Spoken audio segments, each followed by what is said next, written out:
Hang on, Raditz, Mama's coming! Hey guys, DB Right here, and welcome to today's What If. And today, we are continuing with What If Frieza had spared Bardock?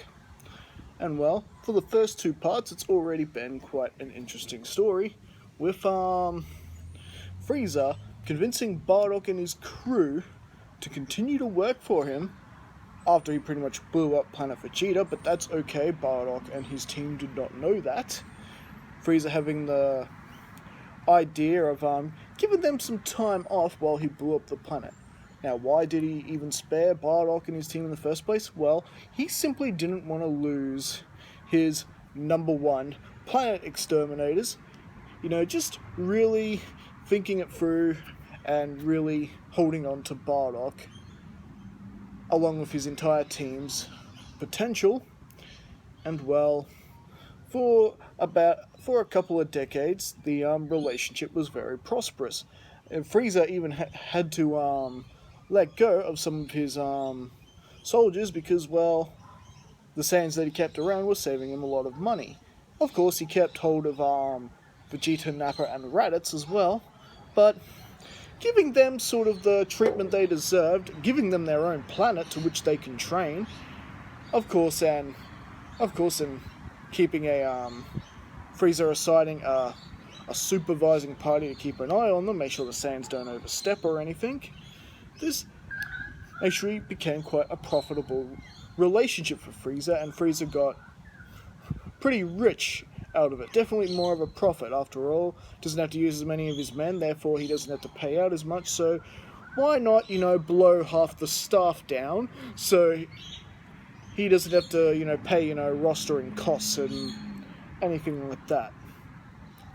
And well, in the meantime, there is another Saiyan that managed to escape Planet Vegeta, other than Kakarot, and that is his mother, who overheard a conversation from members of the Frieza Force, Gine holding onto a scouter, listening for news of her husband and older son Raditz, overheard that Frieza was intending on blowing up the planet, and well, Gine was able to rescue her son and get herself off planet just in the nick of time, and has the events of Dragon Ball running per normal, with the exception of Gine basically slowly planning revenge and all-out war against Frieza, and making sure that her son Kakarot and all his nice friends that he made on Earth, the Dragon Team, all whipped up into shape and ready to battle this tyrant, because sooner or later, well, with Frieza around, it's not exactly a safe galaxy. Frieza is going to find Earth sooner or later. So, why not avenge the Saiyan race and get rid of this tyrant once and for all? And with that, Gine actually, with the help of Bulma, building a nice big capsule ship like the one that Goku arrives on planet Namek in the main timeline, Gine was able to go off in search of Bardock and his crew, finding him, and with a display of her frightening power, taking advantage of the grav chamber, her power was stronger than theirs by far, and she was able to convince them that what happened to Planet Vegeta was true, that Frieza was in fact the one responsible, and with that, Bardock has joined his wife's effort along with their entire team, and getting quite a bit of training in the grav chamber, as well as learning to suppress their power level and sense energy without a scouter. They eventually move off-world, Bardock telling Powden, the liaison between them and Frieza, who actually had a bit more loyalty towards the Saiyans, considering Powden actually respected the Saiyans, and he kind of idolized them, in fact. And well, yes, I know Powden's not canon, he's a made-up character by me. He is of the same race as Kui, who were also enslaved by Frieza. Only difference is he's yellow and has a bit like a green sort of mohawk sort of thing. Anyway, so with that, Powden told Frieza that Bardock and his new planet were wiped out by an approaching meteor. I know, pretty ironic, eh? But Frieza and Zarbon Midoriya are not buying this for a second, and Frieza has instructed Midoriya and Zarbon to continue with getting more information. Follow this guy. See where he goes. Get him to talk. What really happened to the Saiyans? And well, this is where our story continues. Now, meanwhile, Gine has gone off in the capsule ship, looking for trying to sense out her older son's energy. She's got a scouter as well. She's trying to bring Vegeta, Nappa, and her older son Raditz back into the fold. And meanwhile, on this new little planet where Bardock and his crew, and along with the forces from Earth, have decided to continue their training, doing some light sparring and whatnot until Gine gets back. And they're on a little planet way sort of on the edge of Frieza's influence, so they shouldn't really be spotted. It's one of those planets that's sort of been forgotten by Frieza. And well, if they sense any power levels, they just gotta suppress their energy, keep them self-hidden, and well, hopefully any patrolling Frieza Force soldiers will just fly straight by the planet and forget about it. And well, Bardock was actually looking forward to training with his son. However, he has seemed to have gone missing at the moment. No one seems to know where he is. And well, where exactly is he? Well, meanwhile in space, Gine is still searching for any signs of Raditz energy, not having much luck at this point. And well, she hears a little commotion coming from the back room, the kitchen. And Gine goes to look at it, and she finds Kakarot in there getting a snack. Hey Mom, I just thought I'd take a snack break before I get back into training with Dad. Gine's just looking shocked. Kakarot hadn't realized they have taken off. They're in space. Kakarot, we're in space at the moment, and I don't know when we're going to be back to see Dad again. Really? We're in space? Why are we in space for? Kakarot, don't you remember me telling you that I was going to leave to find your brother Raditz and bring him back into the fold?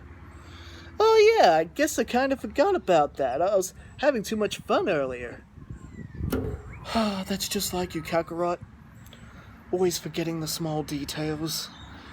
Well, since you're here, you may as well join me. And so, with that, they're able to do a bit of light sparring while they're both trying to sense out Raditz, Nappa, and Vegeta. And well, meanwhile, things on the planet where they left everyone else is going along pretty interestingly. Now, Borgos, Tora, and Fasha have all been having training sessions with Krillin, and Krillin has actually managed to beat them, despite being a weaker power than they are.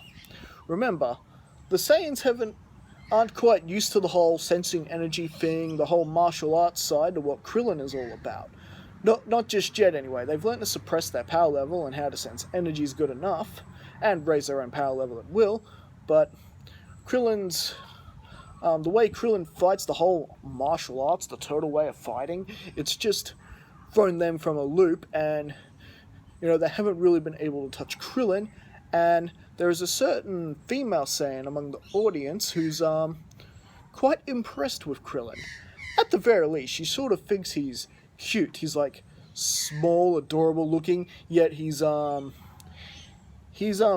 on Fasha, Borgos, not Fasha, sorry, Shugesh, Borgos, and Tora. And well, one day Fasha just pipes up and goes, "Hey, Krillin, is it? How would you like to go one-on-one with a real Saiyan?" Okay. Krillin's sort of nervous. It's not often that women really speak to him. And well, their fighting is pretty close. Fasha has been watching Krillin, has been able to pick up on a few of his tricks. And does she actually manage to beat Krillin? Yes and no. Krillin does still manage to beat Fasha. Fasha's sort of enjoying herself here. Well, sometimes it just doesn't matter how strong you are. It's not. Sometimes it's the smartest one that wins. Fasha sort of looks to him in a flirting kind of way. Oh, you are so right. But Krillin hasn't realized that Fasha's wrapped her tail around his leg, pretty much thrown him to the ground, and then slammed him, throwing him a couple of feet. And then, well, she's basically just standing over the top of him. So what do you think about that? Well, I think class is dismissed for today. And she's sort of getting a laugh out of this, and the two actually tend to grow sort of close. She's sort of curious about this sort of way of fighting, and definitely picking Krillin's brain a little bit, and well, she just finds Krillin's personality and how nervous he gets around him. Sort of nervous because, you know, pretty girl, and also she's strong and terrifying. And she just finds this absolutely adorable. She's like, you know, sort of hugging him with her tail. You know, sort of putting a tail over his shoulder. Kind of like how couples put their arms around each other. It's adorable anyway. And well, that's going on. Bardock is trying to find Kakarot. No one has seen him. Last time anyone saw him was, well, Krillin stating, oh, well, he went into the ship earlier to get some food. I haven't seen him since. And it's just, oh my god, he's off in space. So Bardock is actually having training sessions with his grandson, Gohan. But Chi-Chi, of course, also insisting Gohan do his studying as well. Well, don't worry, he'll do his studying. And while Chi-Chi just throws a dino cap full of all these books. Oh, you mean that kind of studying. And well, meanwhile, after a couple of weeks in space, Gine and Kakarot have managed to sense Raditz and Vegeta's power levels, and they're heading straight for their direction. Meanwhile, Paladin has been lured to this room by Zarbon and Dodoria, who told him Lord Frieza wanted to see him immediately. But really, it was just an empty room, and Zarbon and Dodoria began beating Paladin to a pulp. Now, Paladin, he is significantly powerful, but he's not stronger than Zarbon and Dodoria together. His time with the Saiyans pushed his power level to be able to take on both of them if it were one-on-one, but not the pair of them together. And well, they're trying to beat answers out of Paladin, who would rather die than tell Zarbon and Dodoria anything. The Saiyans served us willingly. They did all this work for us. And how does Frieza repay them? He destroys them. Just like you helped him enslave my people. I ain't telling yous anything. And well, not getting anything out of them, Zarbon and Dodoria unfortunately destroy Paladin. I know, I killed off my own character. And well, Frieza then instructs Zarbon and Dodoria to go off in meeting Nappa, Raditz, and Vegeta. They've got to at least try to get them on Frieza's side before Bardock could sway them to his side. They don't know who exactly this is who's caused the Saiyans to turn on them. They don't know about Gine yet. However, they are about to. Because, well, Gine and Kakarot have arrived, and, well, rest assured, they do find Raditz, Nappa, and Vegeta. Look at this, Raditz! Has Mummy come to get you? Nappa and Vegeta mocking Raditz as they do. Now, is Raditz and Nappa and Vegeta stronger in this timeline? Yes, they are. They got the same well-treatment that Bardock and his crew got. So they're around the same level as Bardock's crew, if not a bit stronger. But Gine and Kakarot are still stronger too, and Gine does inform them that it was Frieza that destroyed their race, having, you know, actually witnessed the explosion of her planet. And well, Vegeta and Nappa are sort of somewhat skeptical to believe this. Why should we listen to such a weakling of a Saiyan? You are the weakest of our kind. And I thought your son Raditz was weak. And well, with a frightening display of Kakarot and her powering up, she proves that they are leagues above their level. You know, they could take on the Ginyu Force if they had to. Quite easily, in fact. And well, with that, they're more inclined to believe Gine, but Vegeta's still saying, even if I were to believe you, which, not saying I do, how are we meant to take on the likes of Frieza? How did you even get this strong? And well, Gine, reveals they got a ship that has a gravity simulator on it that can simulate gravity up to at least 100 times gravity, and that's basically how Goku and Gine got this strong. Then maybe, just maybe we can pull this off. Pull what off? Vegeta, Zarbon, and Dodoria suddenly say, who just appear. You wouldn't be thinking of turning on Frieza, are you? Now this time, their scouters are on, so Frieza is actually hearing every word of this. They weren't aware of Gine and Kakarot, but they are now. You know what? I actually recognize this Saiyan. Yes. Yes. You're a Bardock's woman, aren't you? To think a weakling like you actually survived the destruction of your planet. Your power level's what? 500? I bet you're even weaker now. And well, without so much of a response from Gine, she's powered up and she is already attacking Zarbon and Dodoria, taking them both on.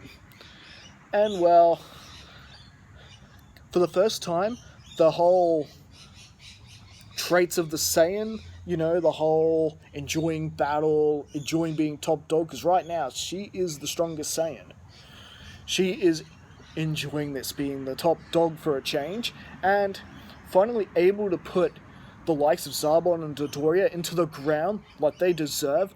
All the abuse she suffered from these two over the years, and from every other Saiyan that was stronger than her. Even the occasional bad mouth from Bardock, his crew, all of that, and all the behind-the-back comments she got from Frieza Force men, and from the likes of Zarbon and Dodoria, who weren't afraid to tell it to her face. Oh yes, she's enjoying putting the hurt on Zarbon and Dodoria. Kakarot is more or less facing off against Dodoria. Can't let them get a 2-on-1 advantage over his mother. And, Kakarot's been aching to stretch his legs in a real fight. Hasn't had a real fight in ages. And, well, with that, Dodoria and Zarbon are pretty much beaten senseless. Nappa, Raditz, and Vegeta watching on in, just can't believe what they're seeing from these Saiyans they thought were the weakest of their race. Boy, were they wrong. And, well, all that has remained is Zarbon and Dodoria sort of cowering together on the ground, Gine over the top with them, her hand out ready to fire. Just a little message from your boss. Frieza, listen carefully. And with that, she fires a devastating ki blast, vaporizing Dodoria and Zarbon. They are both dead and gone. And well, with that, Raditz and Nappa and Vegeta basically just go along with Gine and Kakarot. There's no point in arguing at this point, because even if they did win, we're going to side with Frieza. Not that they were going to. Screw suffering the same fate as Zarbon and Dodoria. And so with that, they are then taken back to that planet, and Bardock is reunited with his oldest boy, Raditz, and Nappa and Vegeta, who are sort of looking on here, and Frieza is just livid. Those damn monkeys, I should have blew them all up. Forget the potential of Bardock and his crew. That is it. I am getting rid of those monkeys once and for all. And with that, he orders his men to search all quadrants of the galaxy for these Saiyans. Where are they? Surely they're around here somewhere. But alas, because of their ability to suppress their energy, they're not having much luck finding them. And well, this is where the next phase in Gine's plan to avenge the Saiyan race begins to come into fold. And I think that's where we're going to leave things for right now. So what did you guys think? Did you enjoy this what if? Did you enjoy this story? How are things going to go now that we got the entire remains of the Saiyan race back into the fold, all of them united in their common goal to avenge their race and take out Frieza? And you know, this thing with Farsha and Krillin, how is that going to turn out? All this and more next time. Right, don't forget to leave your thoughts in the comments. Don't forget to share this video. Let's get this discussion going. And don't forget to like and subscribe if you haven't already. Hit that little bell icon. And I will see you guys again for the next video. Catch you later. Well, let me know what you think about the thumbnail. So I think I did a pretty good job on that, which goes to show I really should probably hand draw my thumbnails before, rather than just straight up trying to digitally draw them the way I normally do. I think this thumbnail actually looks better. Anyway, I'll see you guys again next time.